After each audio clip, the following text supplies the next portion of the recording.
lorsque Paul reçut à Damas le Seigneur par révélation, sa vie tout entière, toutes ses ambitions, toutes ses initiatives, tous ses engagements ont été désormais amenés sous sa seigneurie. Il avait consacré toute sa vie avant cette révélation à persécuter ce Jésus. À partir de cette crise, de cette révélation à Damas, de cette rencontre, de cette vision, tout prit une autre dimension dans la vie de l'apôtre Paul. À partir de ce moment bien précis, à la lumière de Jésus sur le trône, tout fut transfiguré, transformé et perçu d'une manière entièrement nouvelle. Sa vie fut transformée, sa vision fut transformée. Après cela, Paul retourna pour un peu de temps à Damas et se rendit ensuite au loin, en Arabie. Je pense qu'il y est là avec sa Bible, il y a toutes les évidences pour dire cela. Là, il resta beaucoup de temps avec, d'un côté, la Bible et de l'autre, Jésus sur le trône qui lui parlait.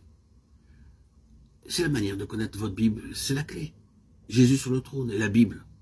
Et Paul saisit de manière nouvelle le contenu de sa Bible, de son Ancien Testament avec lequel il avait été si familiarisé, éclairé par la vivante lumière de cette grande vérité de Jésus sur le trône lui étant apparu. Et quand il lisait la Bible, il voyait partout et de manière implicite cette réalité. Il vit que la Bible était réellement le livre qui exprimait l'intention de Dieu d'avoir un homme et son expression, l'Église dominer et régner dans la gloire. Cette question de la gloire d'un homme dans le ciel interprète le contenu de ce livre et explique tout ce qui s'y trouve. Quand vous le saisissez, cela vous ouvre la Bible. Pourquoi toutes ces affreuses situations que nous voyons? Ce que nous voyons ici-bas est contraire à ce que Dieu avait prévu et cela le met en évidence.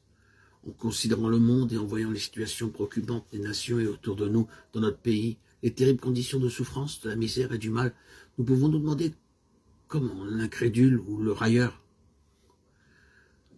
Pourquoi est-ce que Dieu le permet? Comment ont-ils place dans ce monde et peuvent se moquer de Dieu?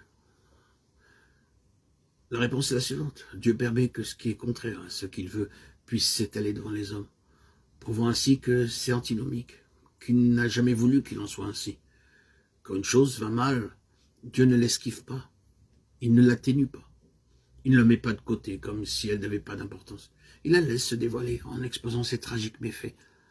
Le monde fait entendre la plainte de son propre drame, la tragédie d'avoir manqué le dessein de Dieu. Appliquez cela au monde et vous aurez un argument percutant pour apporter l'évangile.